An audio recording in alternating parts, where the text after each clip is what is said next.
അമേരിക്കയിലെ കൊളറാഡോ സർവകലാശാലയിലെ ചില വിദേശ വിദ്യാർത്ഥികളുടെ വിസകൾ റദ്ദാക്കിയതായി റിപ്പോർട്ടുകൾ വരുന്നുണ്ട്. ഡിപ്പാർട്ട്മെന്റ് ഓഫ് ഹോംലാൻഡ് സെക്യൂരിറ്റിയാണ് വിസകൾ റദ്ദാക്കിയതെന്നാണ് സർവകലാശാല അധികൃതർ അറിയിക്കുന്നത്. യൂണിവേഴ്സിറ്റി ഓഫ് കൊളറാഡോയിലും കൊളറാഡോ സ്റ്റേറ്റ് യൂണിവേഴ്സിറ്റിയിലുമായി ഏകദേശം 10 വിദ്യാർത്ഥികളുടെ F1 വിസകളാണ് റദ്ദാക്കിയത്. അമേരിക്കയിൽ പഠിക്കാൻ വരുന്ന വിദേശ വിദ്യാർത്ഥികൾക്കുള്ള വിസയാണ് F1. ചൊവ്വാഴ്ച വൈകുന്നേരം വരെ ഈ നടപടി ഉണ്ടായെന്നാണ് റിപ്പോർട്ട്. യൂണിവേഴ്സിറ്റി ഓഫ് കൊളറാഡോയിലെ 4 വിദ്യാർത്ഥികൾക്ക് വിസ നഷ്ടപ്പെട്ടതായി അധികൃതർ പറഞ്ഞു. കൊളറാഡോ സ്റ്റേറ്റ് യൂണിവേഴ്സിറ്റിയിലെ 6 വിദ്യാർത്ഥികളുടെ വിസയും റദ്ദാക്കിയിട്ടുണ്ട്. ഞങ്ങളുടെ എല്ലാ വിദ്യാർത്ഥികളുടെയും വിജയം ഉറപ്പാക്കാൻ ഞങ്ങൾ ശ്രമിക്കുന്നു. അതിൽ വിദേശ വിദ്യാർത്ഥികളും ഉൾപ്പെടുന്നു. ഓരോ വിദ്യാർത്ഥിയും അവരുടെ ജീവിതത്തിലും കുടുംബത്തിലും മെച്ചമുണ്ടാക്കാനാണ് ആഗ്രഹിക്കുന്നത്. വിസ റദ്ദാക്കുന്നത് വിദ്യാർത്ഥികളിൽ ഉണ്ടാക്കുന്ന വിഷമം ഞങ്ങൾ മനസ്സിലാക്കും എന്നാണ് യൂണിവേഴ്സിറ്റി ഓഫ് കൊളറാഡോ പ്രസ്താവനയിൽ അറിയിച്ചിരിക്കുന്നത്. വിഷയത്തിൽ സംശയങ്ങളോ ആശങ്കകളോ ഉള്ള വിദ്യാർത്ഥികൾ അതത് ക്യാമ്പസിലെ ഇന്റർനാഷണൽ സ്റ്റുഡന്റ് ഓഫീസുമായി ബന്ധപ്പെടാൻ സർവകലാശാല ആവശ്യപ്പെട്ടിട്ടുണ്ട്. വിസ റദ്ദായ വിദ്യാർത്ഥികൾ അവരുടെ രാജ്യത്തിലെ എംബസിയുമായി ഉടൻ ബന്ധപ്പെടണമെന്ന് കൊളറാഡോ സ്റ്റേറ്റ് യൂണിവേഴ്സിറ്റി അറിയിച്ചിട്ടുണ്ട്. വിദ്യാർത്ഥികൾക്ക് ലഭ്യമായ എല്ലാ സാധ്യതകളെക്കുറിച്ചും അവരെ അറിയിക്കാൻ ഞങ്ങൾ സംസ്ഥാന ഫെഡറൽ ഉദ്യോഗസ്ഥരുമായി ചേർന്ന് പ്രവർത്തിക്കുന്നുണ്ടെന്നും അവർ കൂട്ടിച്ചേർത്തു.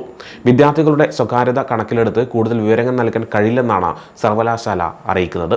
ഏകദേശം 12 വിസകൾ റദ്ദാക്കിയത് ഈ അടുത്താണ്.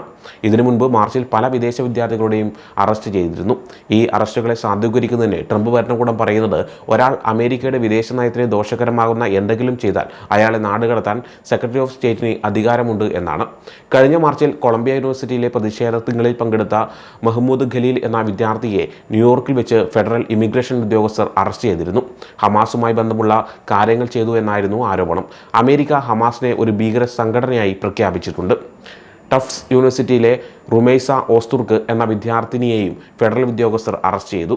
റുമൈസ സുഹൃത്തുക്കളുമായി ചേർന്ന് റമദാൻ നോമ്പ് തുറക്കാൻ പോകുമ്പോഴാണ് സംഭവം നടന്നത്. ഹമാസിനെ പിന്തുണയ്ക്കുന്ന കാര്യങ്ങളിൽ ഏർപ്പെട്ടു എന്നതായിരുന്നു ഇവർക്കെതിരെയുള്ള ആരോപണം. പലസ്തീൻ വംശഹത്യയെ അംഗീകരിക്കുക, ഇസ്രായേലുമായി നേരിട്ടോ അല്ലാതെയോ ബന്ധമുള്ള കമ്പനികളിൽ നിന്ന് പിന്മാറുക എന്നീ ആവശ്യങ്ങളോടുള്ള സർവകലാശാലയുടെ പ്രതികരണത്തെ വിമർശിച്ച് ഓസ്തുർക്ക് ഒരു വിദ്യാർത്ഥി പത്രത്തിൽ ലേഖനം എഴുതിയിരുന്നു. ജോർജ് ടൗൺ യൂണിവേഴ്സിറ്റിയിൽ വിദ്യാർത്ഥി വിസയിൽ പഠിച്ചുകൊണ്ടിരുന്ന ഇന്ത്യയിൽ നിന്നുള്ള ബിരുദ വിദ്യാർത്ഥിയായ ബദർ ഖാൻ സൂരിയെയും അധികൃതർ കസ്റ്റഡിയിലെടുത്തിട്ടുണ്ട്. DHS അസിസ്റ്റന്റ് സെക്രട്ടറി ട്രീഷ്യ മക്ലോഗ്ലിൻ പറഞ്ഞത് സൂരി സോഷ്യൽ മീഡിയയിൽ ഹമാസിന്റെ ആശയങ്ങൾ പ്രചരിപ്പിക്കുകയും ആന്റിസെമിറ്റിസം പ്രോത്സാഹിപ്പിക്കുകയും ചെയ്തു എന്നാണ്.